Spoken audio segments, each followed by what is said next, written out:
Hai, Assalamualaikum semua, nama aku Alif. Selamat kembali ke channel aku yang dah lama tak ada video macam ni lah. Video-video lain tu ada lah. But again, aku saja nak buat video kali ni. Orang DM aku, dia kata, "Bang, Lucifer tu siapa? Lucifer tu macam mana? Lucifer tu setan ke? Iblis ke? Iblis tu siapa pula?" Dia jadi pening. Dia jadi pening sebab dia nak kaitkan antara cerita Lucifer tu ataupun dalam Netflix tu, Lucifer tu dengan Lucifer yang betul dengan juga Iblis tu ada kaitan ke ataupun tidak. Sebab dia cakap dalam Kristian, dalam Bible banyak yang sama dengan Islam. Contohnya seperti Nabi-Nabi Isa, kita ada Jesus, sama lagi siapa, semua Nabi-Nabi kita yang kita tahu. Nabi Daud, Nabi Musa, dia panggil Moses dan sebagainya. Maksudnya memang semua ni ada kaitan. Dan sama juga macam malaikat. Malaikat pun ada cerita juga. Macam malaikat Jibril disamakan dengan apa? Kalau nama English ni, kalau dalam Bible dia jadi Gabriel. Macam-macam lah, memang banyak similarity-nya. Persamaan antara Kristian dan juga Islam itu memang ada dan kita tak boleh nafikan. Aku ni bukan orang yang pakar, tapi aku tahulah. Aku tahulah macam mana nak mendifferentiatekan atau membezakan Iblis itu dan juga Lucifer. Tapi sebelum kita kenal ataupun kita nak tahu perbezaan dia, kita kena kenal sejarah dia. Alright? Sejarah siapakah itu Iblis, siapakah Azazel, nama-nama ni kan. Kita kena kenal supaya kita tak terkeliru dengan siapakah yang kita maksudkan itu. Iblis tu sebelum ni nama dia Azazel. Azazel tu dikatakan imam kepada para malaikat. Bagaimana dia boleh jadi iblis? Nah, itu yang kita cerita pada hari ini. Nak kongsi serba sedikit bagaimana imam kepada para malaikat ni, ketua pada para malaikat ni menjadi satu watak yang sangat-sangat dimurkai oleh Allah SWT. Dan adakah watak ini sama dengan watak Lucifer yang dikatakan dalam Bible itu? Jom kita selami kisah ini. Kalau korang nak tahulah, Azazel ini adalah satu makhluk Tuhan yang sangat dahsyat ibadahnya. Antara dalam kalangan malaikat, dia ni punya ibadah, ataupun dalam kalangan makhluk Allah yang lain, dia punya ibadah tu memang gila, memang sangat-sangat menakjubkan. Sebelum wujudnya Adam dekat atas muka bumi ini, adalah bangsa-bangsa lain yang telah mendiami dunia ini, dan antaranya adalah bangsa jin. Kalau korang nak tahu, Azazel itu yang dikatakan imam kepada para malaikat, ketua kepada para malaikat itu adalah daripada keturunan atau bangsa jin. Dia bukan daripada golongan malaikat. Di sini berbeza dengan Kristian punya Lucifer itu, di mana mereka mengatakan bahawa Lucifer itu adalah malaikat, angel, anak kepada Tuhan yang dilahirkan untuk menjadi angel. So dalam Islam, Azazel itu bukan daripada golongan malaikat, berasal daripada golongan jin yang diberi nama Abaljan. Yes, itulah nama dia yang pertama. Dan dia adalah satu makhluk yang kuat beribadat. Di atas muka bumi ini tiada tempat yang tidak pernah disujud oleh Abaljan ini, oleh Azazel ini. Maksudnya dia punya kuat ibadat tu berpuluh-puluh ribu tahun. Dia ibadat seluruh dunia, tak ada tempat yang tak disujud oleh dia. Dan setelah dia dinaikkan makam, alright, dinaikkan makam kerana ibadahnya, dan tempatnya, darjat dia dinaikkan, ditinggikan, naik ke langit yang pertama. Dia beri nama Al-Abid. Alright. Dan kemudiannya, seperti di dunia, cara dia sama juga, beribadah kepada Tuhan. Dan tiada tandingannya ibadah dia berbanding dengan malaikat-malaikat lain. Tiada. Sangat-sangat terpuji, betapa hebatnya dia beribadah tu, sehingga Tuhan menaikkan darjatnya sekali lagi. Naik level, push rank, naik level, dapat skin baru, muka baru, wajah baru, apa semua dengan nama yang baru, iaitu Az-Zahid. Dia setiap kali dinaikkan makamnya, dinaikkan darjatnya, dia akan bertukar nama dan tukar rupa, dan keadaan fizikalnya akan bertukar, berubah, akan menjadi lebih cantik. Dan seperti di langit yang kedua, sama juga dia punya ibadah tiada tandingan. Dia naik level lagi dan menjadi Al-Arif, si bijaksana. Sebab apa?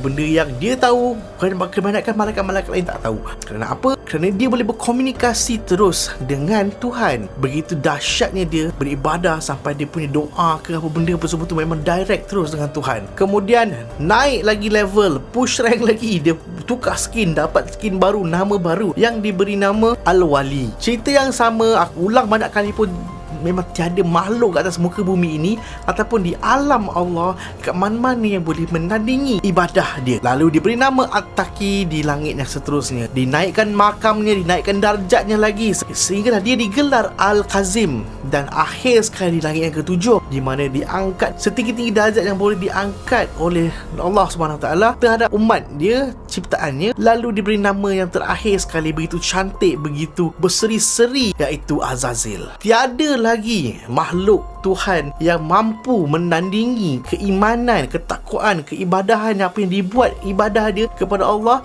macam Azazil buat. Begitu dahsyatnya satu makhluk Tuhan yang diberi nama Azazil ini, sehingga kan pada satu hari itu malaikat Israfil dia membaca sesuatu di Lul Mahfuz. Di pintu syurga tu ada Lul Mahfuz, dia baca. Korang boleh cari cerita ni dekat internet, di mana dia membaca tentang kisah seorang makhluk Allah ini yang begitu dahsyat ibadahnya dan akhirnya dibuang daripada syurga, dilaknat oleh Allah, dimurkai oleh Allah, dibenci sebenci-bencinya oleh Allah. Dan pada ketika itu malaikat Israfil dia takut. Sebab apa? Adakah itu dirinya? Sebab apa yang dibaca adalah dekat Lauh Mahfuz itu tiada nama. Okay, kat Lauh Mahfuz tu tak ada nama yang menceritakan siapakah manusia ini atau siapakah gerangan makhluk ini. Dia dah takut, dia panik dah apa benda semua. Dia bercerita, berkongsi benda ini dengan Azazil. Dia minta Azazil berdoa, minta pada Tuhan, tanya siapakah makhluk ini dan sebagainya. Azazil tengok, baca benda yang sama dan dia mengutuk sekeras-kerasnya makhluk itu. Dia mencaci menghina makhluk yang di dalam Lauh Mahfuz itu yang dibuang oleh Allah kerana keangkuhan. Sedangkan dia tak sedar yang dia kutuk itu, yang dia caci, yang dia hina itu adalah dirinya sendiri. Okay. Dan cerita pun kita pun dah tahulah bagaimana akhirnya, di mana apa, sebab apa dia dimurkai ya, dan dia ni dihina oleh Allah. Sebab apa? Sebab Allah mewujudkan satu makhluk manusia, okay, yang diberi nama Adam, dan diminta seluruh umat ciptaannya untuk sembah sujud kepada Adam alaihi salam. Dan dengan keangkuhannya yang begitu angkuh, Azazil tak nak sujud, Azazil tak nak patuh kepada benda itu. Sebab apa? Sebab diri dia diabdikan sepanjang hidup dia yang berjutaan tahun itu untuk Allah, untuk sujud hanya kepada Allah. Dan kenapa perlu dia sujud kepada seorang manusia ini yang dibuat daripada tanah? Itu yang dia tak sanggup nak buat. Dia murka, dia lawan cakap Allah, dia melawan perintah Allah SWT untuk sujud dan sembah kepada Adam. Lagi diri dia, kenapa perlu aku buat macam ni? Kenapa aku kena abdikan diri aku beratusan jutaan tahun untuk sembah Allah sehingga tahap aku yang sekarang ni, dan akhirnya aku kena sembah manusia ini? Dia kata, ya Allah, aku ni adalah makhluk yang memimpin malaikat-malaikatmu untuk berperang dengan bangsa-bangsa jin yang lain yang merosakkan dunia, yang menghancurkan dunia. Akulah yang memimpin malaikat-malaikat ini untuk pergi berperang bersama makhluk-makhluk ini, dan akhirnya kau bawa aku ke sini untuk sujud kepada satu makhluk yang diperbuat daripada tanah. Oleh kerana itulah Allah murka. Allah buang daripada syurga. Dan kita tahu bagaimana ceritanya, di mana dia meminta untuk melanjutkan usianya sehinggalah hari kiamat untuk menyesatkan anak-anak Adam. Dan itulah kelebihan yang ada pada iblis, di mana dia boleh masuk ke dalam badan manusia, boleh bercakap, berkata-kata sehingga manusia itu terhasut dengan kata-katanya. Itulah kelebihan yang ada pada iblis ataupun Azazil ini. Azazil tu nama di zaman dia top lah. Lepas dia dah kena ban, dah kena buang, dah kena kick daripada grup, dia punya nama jadi iblis. Itulah cerita dia. Berbeza dengan versi Bible pula, Lucifer itu adalah dikatakan anak ataupun malaikat yang diciptakan oleh Tuhan dia. Dan akhirnya Lucifer ni rasa dia boleh memberikan satu lagi impak yang lebih besar kepada what I call it, this divinity ni. Dia kata dia boleh jadi Tuhan yang lebih baik. Dia rasa dia nak duduk dekat tahta Tuhan tu, dan dia kata dia boleh membuat sedemikian dengan lebih elok lagi. Dia boleh mentadbir dunia, mentadbir alam dengan lebih baik lagi. Dan itulah antara keangkuhan dia yang diceritakan dalam Bible. Selain daripada keangkuhan dia untuk sujud kepada Adam. Yes, dalam cerita Bible pun ada Adam and Eve, Lucifer tak nak sujud dan sebagainya pun sama ada juga, tetapi dia punya versi dia lebih dramatik lah, lebih tempat tukar tambah kan. So so itulah kalau nak kata perbezaannya, Lucifer dan Iblis itu bukan dua watak berbeza, cuma penceritaan daripada kedua-dua kitab ini adalah berbeza. Okay, satu adalah bangsa jin dan satu ni dikatakan angel, malaikat. So kita berpegang kepada Al-Quran, kita berpegang kepada apa yang disampaikan kepada kita, yang bahawa Azazil ini ataupun Iblis ni adalah datang daripada bangsa jin dan bukannya daripada golongan malaikat, tetapi dia punya hebat, dia punya baik, dia punya kuat beribadah dan sebagainya itu, sehingga dia boleh memimpin bangsa malaikat. Dia boleh menjadi imam kepada malaikat. Itulah kita confusion yang selalu kita dapat. Dia ni bangsa apa sebenarnya? Bangsa malaikat ke bangsa jin dan sebagainya kan? So that's just to clear of things lah. Alright. So itu je cerita aku nak sampaikan pada hari ini tentang siapakah itu Azazil. Okay, saja sembang-sembang cerita-cerita pendek. Dan kalau korang suka boleh like video ni, dan kalau korang tak suka aku tak buat apa lah sebab korang tak suka kan.